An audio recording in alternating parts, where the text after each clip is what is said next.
এবার দুয়ারে চিকিৎসা, প্রতি ব্লকে চিকিৎসা পরিষেবায় ক্যাম্প, তৃণমূলের ইস্তেহারে 10 অঙ্গীকার, আরো নতুন জেলা পুরসভা তৈরি, লক্ষ্মীর ভান্ডার, বাংলার বাড়ি, জল, যুবসাথী নিয়োগ সহ 10 অঙ্গীকার। এবার আমরা দুয়ারে চিকিৎসা করব। আগে যেমন দুয়ারে সরকার করেছে ওগুলো তো যেমন চলছে চলবেই। আমার পাড়া আমার সমাধান 8,000 কোটি টাকা দিয়েছি এলাকায় বুথে বুথে। প্রতি বছর প্রতি ব্লকে প্রতি টাউনে দুয়ারে ক্যাম্প হবে। দুয়ারে স্বাস্থ্য, আমাদের স্বাস্থ্যসাথী আছে, অনেক মেডিকেল কলেজ আছে, মাল্টি সুপার হসপিটাল আছে, প্রায় কয়েক হাজার সুস্বাস্থ্য কেন্দ্র তৈরি হয়েছে, এগুলো সব আছে। এমপি ল্যাড থেকে রাজ্যসভার থেকেই প্রায় আইসিসিউ টাইপে প্রায় 250-300 গাড়ি করে দিয়েছি স্বাস্থ্য দপ্তরকে। আমাদের রাজ্যসভার 60 কোটি টাকা করে ওরা পায় বছরে, সেই টাকা থেকে আমরা আরও 300-400 অ্যাম্বুলেন্স করে দিয়েছি, যাতে মানুষ অ্যাম্বুলেন্সে যাতায়াত করতে পারে।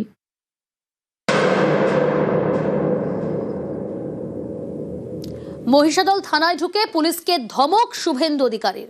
স্থানীয় বিজেপি নেতাকে ফোন করে রাজনৈতিক প্রস্তাব, ওসির বিরুদ্ধে অভিযোগ শুভেন্দু অধিকারীর। নির্বাচনী বিধি ভঙ্গের অভিযোগে শুভেন্দু অধিকারী এসেছিল বিজেপির প্রার্থী নন্দীগ্রাম ভবানীপুরের এবং বিরোধী দলের। পীযূষ মণ্ডল ওসিকে বলবেন যে শুভেন্দু অধিকারী এসেছিল বিজেপির প্রার্থী নন্দীগ্রাম ভবানীপুরের এবং বিরোধী দলের। যেদিন ভারতীয় জনতা পার্টির প্রথম লিস্ট বেরোয়, এখানকার বিশিষ্ট নেতা, জেলার নেতা বিশ্বনাথ ব্যানার্জিকে দল মনোনয়ন দেয়নি। উনি হোয়াটসঅ্যাপ কল করে উনি এবং আরেকজন পুলিশ অফিসারের সঙ্গে কথা বলিয়ে দিয়েছিলেন। আমাদের কাছে কমপ্লিট রেকর্ডটা আছে।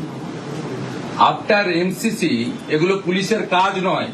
এই সেম অভিযোগ তমলুকের এসডিপিও, নন্দীগ্রামের আইসির বিরুদ্ধে আছে। আমি সতর্ক করে দিয়ে গেলাম। আপনি বলবেন আমার কাছে বিশ্বনাথ ব্যানার্জি সব রেকর্ডিং করে আমাকে দিয়েছে। এটা পুলিশের কাজ নয়। বেতন তৃণমূল দেয় না, ট্যাক্সের টাকায় বেতন পান, অশোক স্তম্ভ লাগানো আছে। বিএনএস অনুযায়ী, ইলেকশন কমিশনের গাইডলাইন অনুযায়ী কাজ করতে বলবেন। উনি নিজে থাকলে আমি বলে যেতাম। আমি অন রেকর্ড সিসিটিভির সামনে ডিউটি অফিসারকে খুব পোলাইটলি এবং জেন্টলি বলে গেলাম, এটা পুলিশের কাজ নয়। পার্টি অফিস, পুলিশ কমপ্লিটলি নিরপেক্ষ হয়ে যান, কেউ বাঁচাতে পারবে না।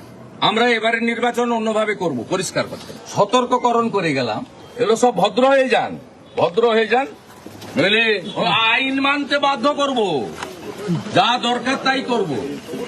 ইলেকশন কমিশনকে বাধ্য করাবো এমসিসি অনুযায়ী কাজ করতে, পুলিশকে বাধ্য করাবো নিরপেক্ষ হতে। এগুলো পার্টি অফিস নয়।